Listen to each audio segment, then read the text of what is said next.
Yummy, yummy cake. Mommy, let me take a break. Hello friends, welcome back to my channel Cooking with Shayoni. আজকের recipe আটা দিয়ে cake. ঠিক তাই, ময়দা আর চিনি ছাড়াই দারুণ টেস্টি আর সুপার হেলদি এই আটার কেকের রেসিপিটি পুরোটা দেখার অনুরোধ রইল। আশা করছি ভালো লাগবে। প্রথমে একটা বাটিতে দুটো পাকা কলা নিয়ে ভালো করে ম্যাশ করে নিতে হবে। কলা দুটো বেশ ভালো মতো চটকে নেওয়ার পরে তার মধ্যে ঢেলে দিতে হবে হাফ কাপ লিকুইড মিল্ক। তারপরে হাফ কাপ তেল। আমি 1/4 কাপ ইউজ করেছি বলে দুবারে তেলটা ঢেলে দিলাম। এখন এই তিনটে উপকরণকে খুব ভালোভাবে মিশিয়ে নিচ্ছি। তোমাদের কাছে যদি কেক বিটার থাকে তাহলে এই সময় সেটাই ইউজ করো। জানো তো, কেক বানানোর আসল ট্রিকটা হলো সঠিক পরিমাপ আর পরিমাণ। উপকরণগুলো যদি পারফেক্ট মেজারমেন্টে দেওয়া যায় তাহলে ভালো কেক বানানো কোনো ব্যাপারই না। তাই জন্য পরিমাপগুলো একটু খেয়াল রেখো। ভালো করে মিক্স করা হয়ে গেছে। এবার দিয়ে দিলাম 1 কাপ আটা। যে আটা দিয়ে আমরা রুটি করি সেই আটাই কিন্তু ব্যবহার করলাম। দিয়ে দিচ্ছি 1/3 কাপ কোকো পাউডার। তবে কোকো পাউডার না থাকলে স্কিপ করো। এবার দিতে হবে 1 টিস্পুন বেকিং পাউডার আর হাফ টিস্পুন বেকিং সোডা। এবার সব কিছু ভালো করে মিশিয়ে নিতে হবে।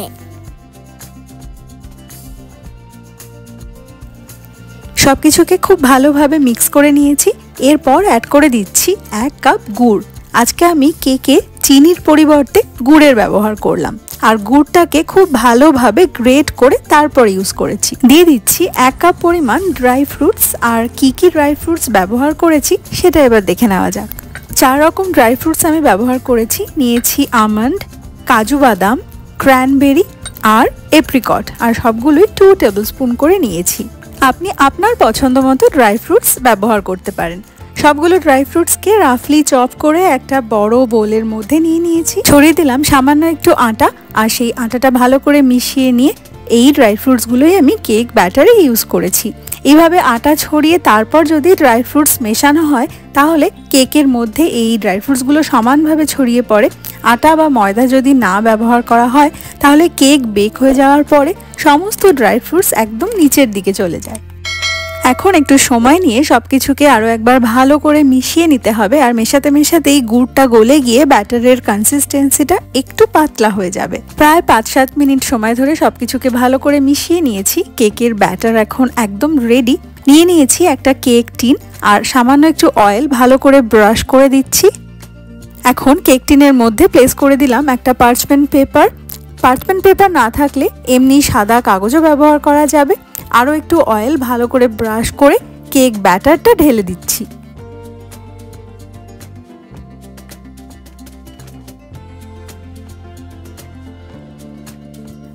একটু ট্যাপ করে দিচ্ছি যাতে ভেতর থেকে এয়ার বাবলগুলো বেরিয়ে যায়। আর ওপরে ডেকোরেশনের জন্য ছড়িয়ে দিলাম অল্প একটু ড্রাই ফ্রুটস কুচি।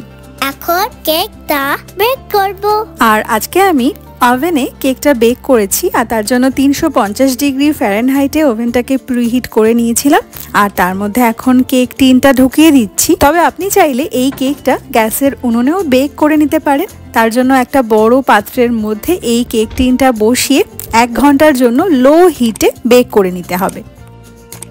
তবে আজকে ওভেনে কেকটা বেক করতে আমার 45 মিনিটস টাইম লেগেছে। তবে এই টাইমটা একটু ভ্যারি করতে পারে, সেই জন্য টুথপিক দিয়ে একটু চেক করে দেখে নিও। কেকটা ওভেন থেকে বের করে ভালোভাবে ঠান্ডা করে ফিরে এলাম। ব্যাস রেডি হয়ে গেল আটা আর গুড় দিয়ে yummy chocolate fruit and nut cake. Healthy আর টেস্টি এই হুইট ফ্লাওয়ার জাগেরি কেকটা বাড়িতে বানানোর অনুরোধ করব। ভিডিওটি ভালো লাগলে লাইক, শেয়ার, সাবস্ক্রাইব। হাজির হব অন্য একটি ভিডিও নিয়ে। ততক্ষণের জন্য বাই।